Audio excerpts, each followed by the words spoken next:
What's the story behind your development for somebody who wants to become a speaker and the journey that you need to go through to become a great one? Yeah. So first off, I don't want to, I was always a motivator. And my father used to have to remind me as a child, sweetheart, use your powers for good. So I was always someone who could corral the masses. But the first time I took a speech class, I got a D minus. And my speech teacher said to me before, showing me my grade that I almost failed. He said, "You're not passing. You almost failed." He said, he goes, "Miss Nichols, quote unquote, Miss Nichols, I recommend you get a desk job and you never speak in public."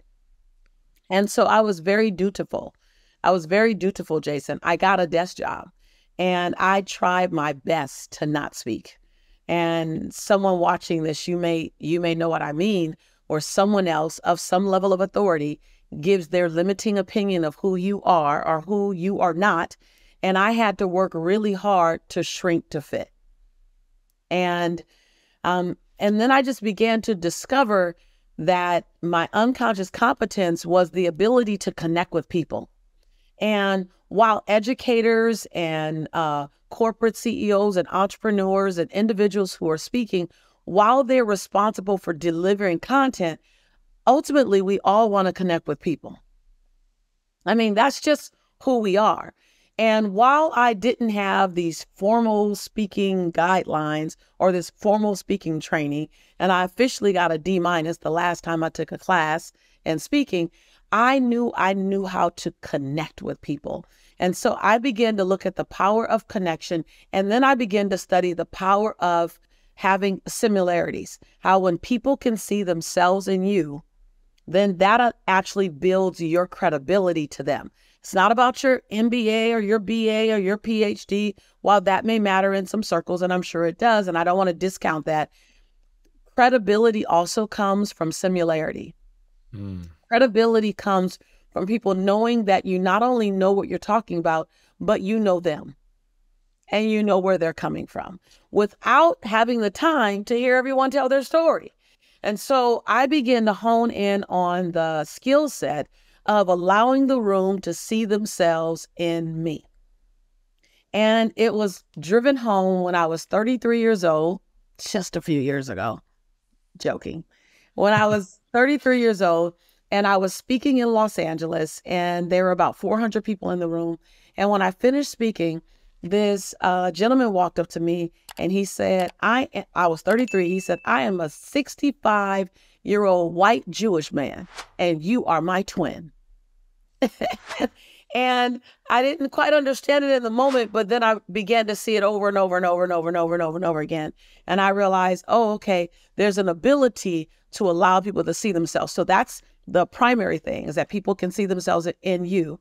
The next thing, the third thing, is that you are able to show a sense of vulnerability, because what it says is, I'll put some skin in if you put some skin in, and I'll put some skin in first. And you've seen me do it hundreds and hundreds of times Hmm. where I put skin in and then the room kind of goes, "Are we about to do this? We're about to do this." And they put some skin in. Now, mind you, I put skin in investor meetings. I put skin in boardrooms. And it's not about getting emotional. It's not about telling too much personal. It's simply about understanding, how do you strategically put some skin in and take it back out and watch the room match you there. And so there are some, and here's the beauty of this. This works in the boardroom and this works with your children. Hmm. This works at a conference and this works at a family reunion.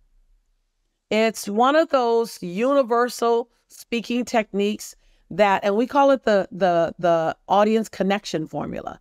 And there's a formula. I have 16 different formulas that make up what I call the science of speaking. And I worked with you guys years ago, sharing with your community where you were previously, the science of speaking. And I've evolved it since then even. And so there's these techniques that people don't even know can be done. And when you put them together, they sound like music. I mean, it's like a beautiful symphony. It's like listening to your greatest artist on the piano. It's a John Legend moment. It's an Alicia Keys moment. You know, it's the greats moment when you put them together. And what comes out is this room feels like 500 people or 5 people or 50 or 5,000. They feel like they just met their new best friend. And so it's a pretty amazing set of skill sets that once I moved it from my unconscious competence to my conscious competence, then I spent 5 years trying to hone it and construct it in a way where I could give it to other people so that it didn't die in my belly. I didn't want it to die in my belly. I don't want it to die with me. I want to give it away to as many people as possible. Thank you so much for listening to the Selling with Love podcast. We have some previous episodes you can tune into right here. And if you prefer the short form content where you get to the point in under 10 minutes, we do have a ton of clips from our best episodes that are being shared on this channel as well. So pick which one supports you the most. And of course, thank you for liking, subscribing, and of course, selling with love.